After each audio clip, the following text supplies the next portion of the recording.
There will come soft rains. Ray Bradbury writes science fiction. He has taken the title of the story from a poem by Sara Teasdale. He describes the last moments of a smart house that stands intact in California after the city has been destroyed by a nuclear bomb. He shows us that human race can completely self-destruct itself and nobody would care. The family is already dead. The house running on automatic mode also dies when its circuits are damaged in the Great Fire. In the living room, the voice clock sang, "Tick tock, 7 o'clock. Time to get up, time to get up, 7 o'clock." The morning house lay empty.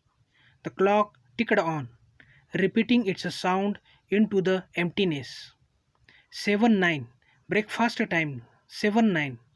In the kitchen, the breakfast stove started and ejected 8 pieces of perfectly browned toast, 8 eggs, sunny side up, 16 slices of bacon, 2 coffees, and 2 cool glasses of milk.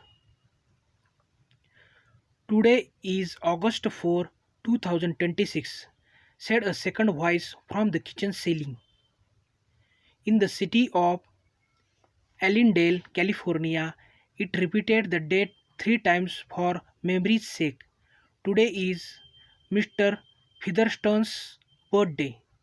Today is the anniversary of Tilita's marriage. Insurance is payable, as are the water, gas, and light bills." 8 1. Tick tock. 8 1 o'clock.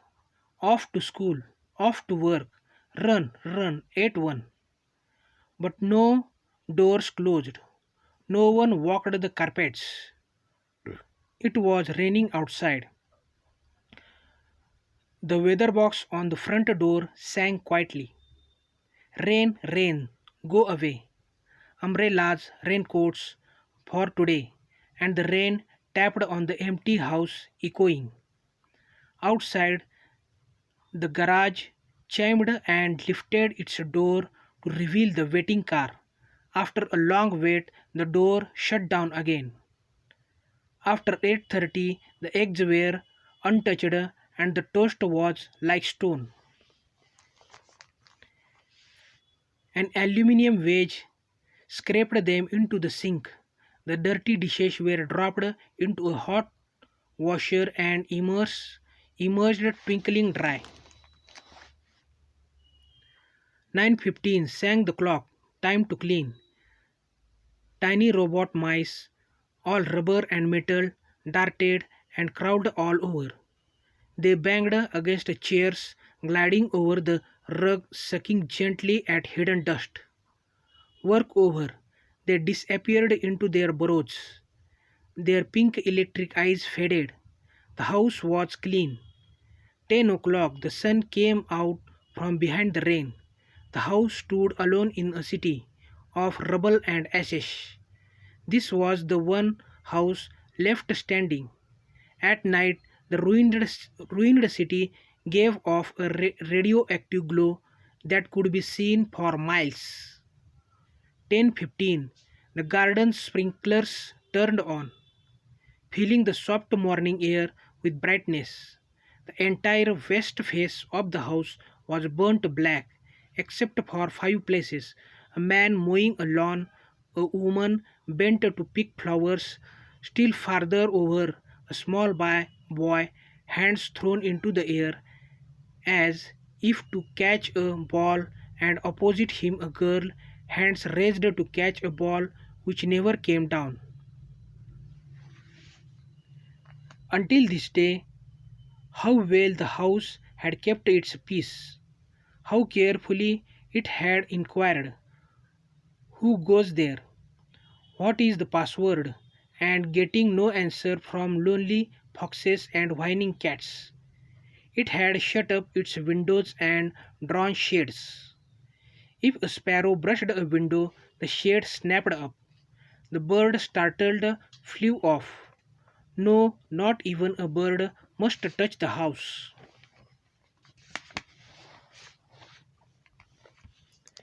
12 noon. A dog whined, shivering, on the front porch. The front door recognized the door voice and opened.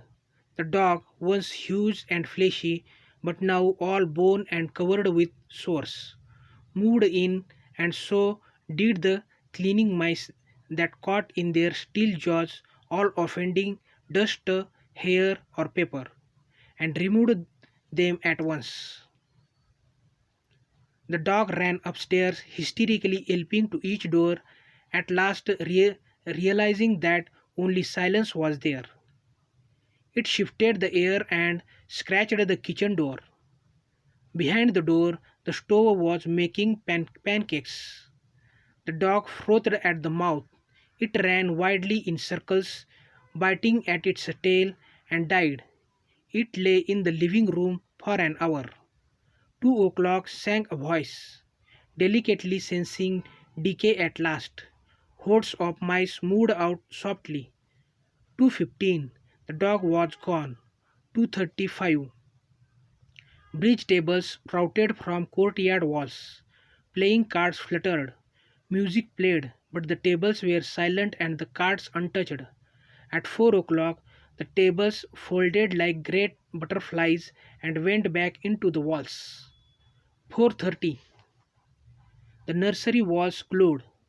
Animals took shade: yellow giraffes, blue lions, pink antelopes, lilac panthers. It was the children's hour. Silence. 5 o'clock. The bath filled with clean hot water. 6, 7, 8 o'clock. The dinner dishes worked like magic tricks. 9:05. A voice spoke from the study ceiling. Mrs. McClellan, which, which poem would you like this evening? The house was silent. At 10 o'clock, the house began to die. The wind blew. A falling tree bough crashed through the kitchen window. Cleaning solvent, bottled, shattered over the stove. The room was ablaze in an instant. Fire, screamed a voice. The house lights flashed. Water pumps shot water from the ceilings, but the solvent spread under the kitchen door, while the voices in chorus went on. Fire, fire, fire. The house tried to save itself. Doors sprang tightly shut, but the windows were broken by the heat and the wind blew and spread the fire. In the house, the fire crackled upstairs. It was clever.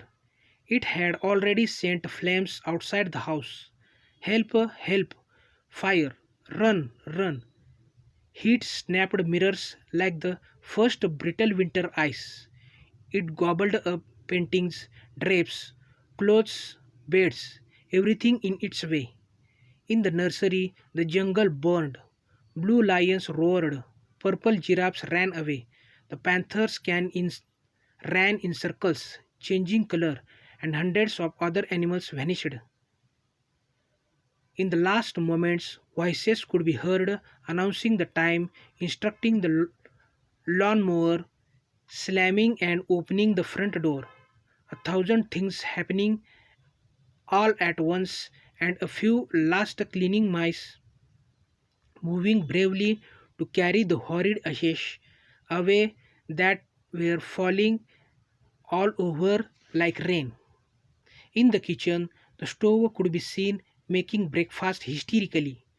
10 dozen eggs, 6 loaves of toast, and 20 dozen bacon strips, which were eaten by fire. The stove started again. Then the crash, the attic smashing into the kitchen and the living room into the cellar, cellar into basement. The fire burst the house and it fell flat down. Smoke and silence, a great quantity of smoke. Dawn showed faintly in the east. Among the ruins, one wall stood alone. Within the wall, a last voice said over and over again and again, "Today is August 5, 2026. Today is August 5, 2026."